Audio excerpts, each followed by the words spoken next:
Hello there, people of the internet. I'm out here with a couple of different rifles to talk about.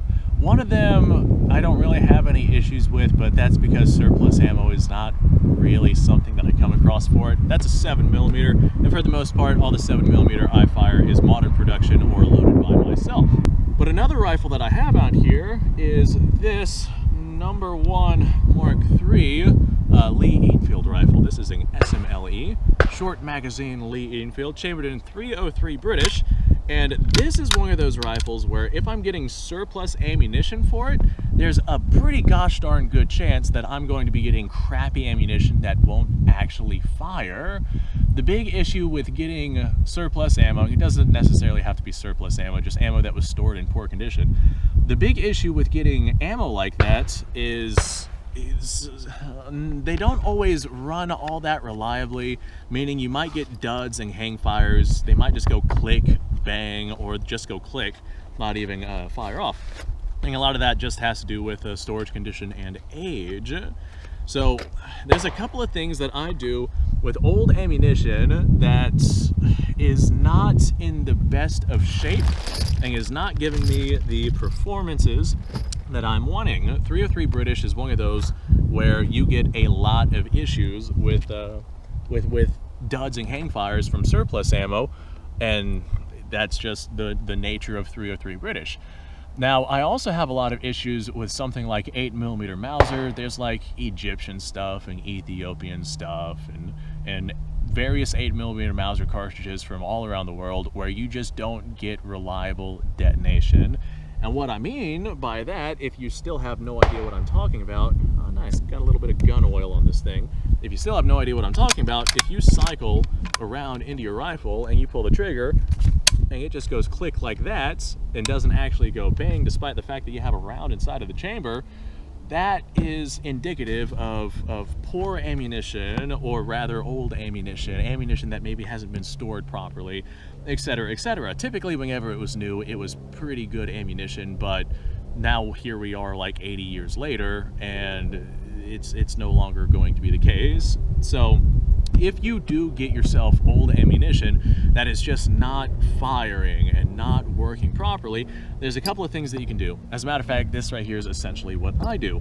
First things first, I'll do some research on what kind of gunpowder is inside of it. Typically, it's going to be a slow-moving, either stick or flake powder, like a slow-burning stick or flake powder. That's just what militaries used back in the day, whenever a lot of this surplus ammo was being made. I'll try to find what it is similar to in terms of burn rate and pressures and whatnot.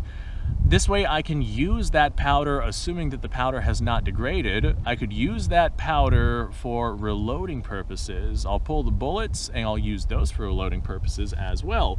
Something like 303 British, I think this is a 312 diameter bullet, so I could reload like 7.62 by 54 rimmed with these bullets. I could reload obviously 303 British with these bullets. There's a couple of different cartridges that I could reload with those if I were to pull those bullets. So I could use the components in their entirety.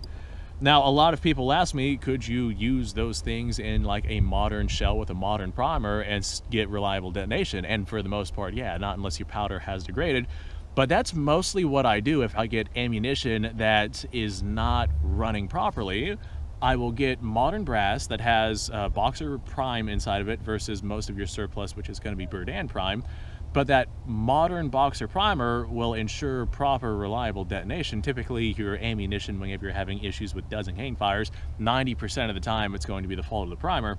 But that primer getting properly set off, since it's new production, reliably sets off the gunpowder, and it sets it off quite effectively despite the fact that gunpowder is quite old. Gunpowder is just more shelf stable than primers are. So like 9 times out of 10, I will unload those cartridges that are giving me trouble, and I will just stick them into new brass with new primers, and that will get rid of that problem right then and there. Now, if you are not a reloader, then you probably should not be getting known unreliable surplus ammunition, just because you're going to then have ammunition that is sitting around collecting dust doing absolutely nothing, because there's not a whole lot that you can do with ammunition that is just unreliable. Now, if you do have ammunition that is just unreliable, what you could do, a couple of options for you. One, starting ammunition collection. I know I do that. I got a bunch of different kinds of ammunition from all around the world, despite the fact there's a lot of things that I don't actually have guns for. I just really like the ammunition. So I got myself an ammunition collection. It's a lot cheaper than doing a firearms collection as well. But the ammo collection, you could show off to your friends. You could start a YouTube channel like what I do here. You could talk about the history and whatnot of the cartridge or the ballistic capabilities of the cartridge. I know I have a series I'm doing on this channel. It's my Road to 100,000 subscriber series, where I'm trying to earn my way up to 100,000 subscribers. But one of the things I do is I talk about various cartridges, even if I don't have the rifle, and I talk about their ballistic capabilities, what they do downrange, etc., etc. You could do that with this old ammo. If you get yourself a box of surplus Ethiopian 8mm Mauser that you know is going to be garbage, but you pick it up for $5 and then you make a couple of YouTube videos talking about it, maybe the history of the conflicts that it's been through, the performances that you can expect to see about it, maybe pull a bullet and show off the powder and whatnot that's on the inside, go in depth on the cartridge, the history, the environments it was in, etc., etc. Those might be worth doing, even though the cartridge itself is not going to actually fire. Just knowing what that round has been through, what it was created for, could absolutely be worth it.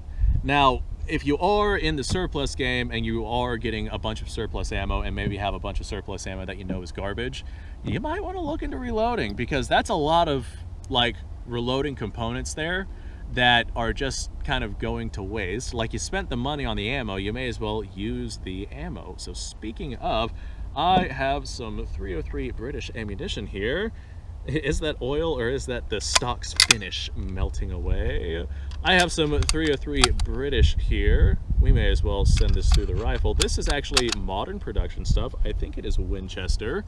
So 303 British, Winchester. The reason why you guys are looking at me at this angle is because I don't really have any targets downrange, but I'm still going to shoot at something down there. I see a pile of garbage right there. Let's see how fun that is to blow apart. All right, that was actually pretty cool. You guys might have missed out on that one.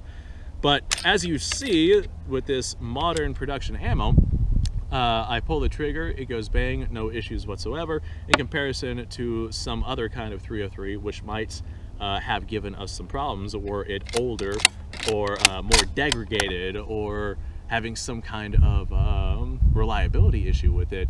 We don't get that with this stuff because it is modern production. However, if this was surplus stuff, then I would have taken the modern production cases, which is why I saved my 303 British cases, and I would have just taken the primer out, I would have sized the case, trimmed it if necessary, and I would literally just pour the powder from the surplus round into the new cartridge case and seat the bullet on top, and then I would have myself just as reliable of ammunition as long as the powder has not degraded.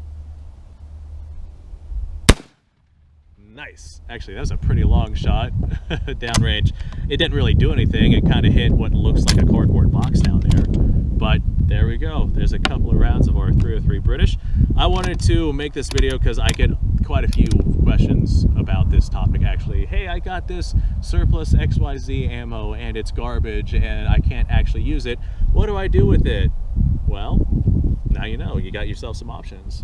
So thanks for watching, folks. I do appreciate your time. Like, subscribe, share. Description below has a link to all sorts of stuff. Go check it out. You guys go off, have yourself a fantastic day, and I'll see you guys on the next episode.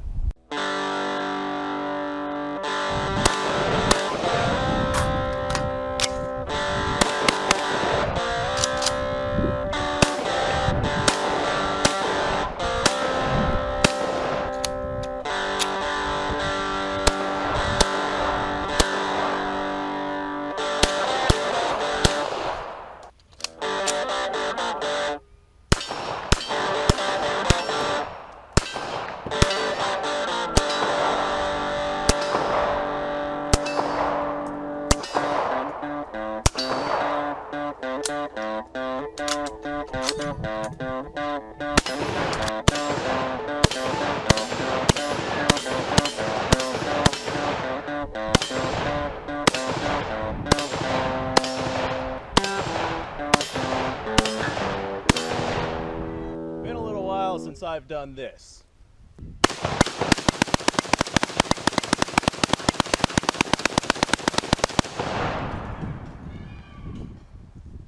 Bonnie and Clyde be damned. The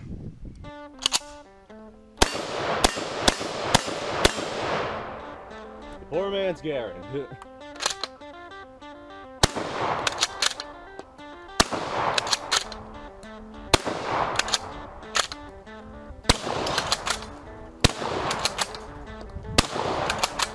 It's a shame that bolt-action shotguns aren't more mainstream.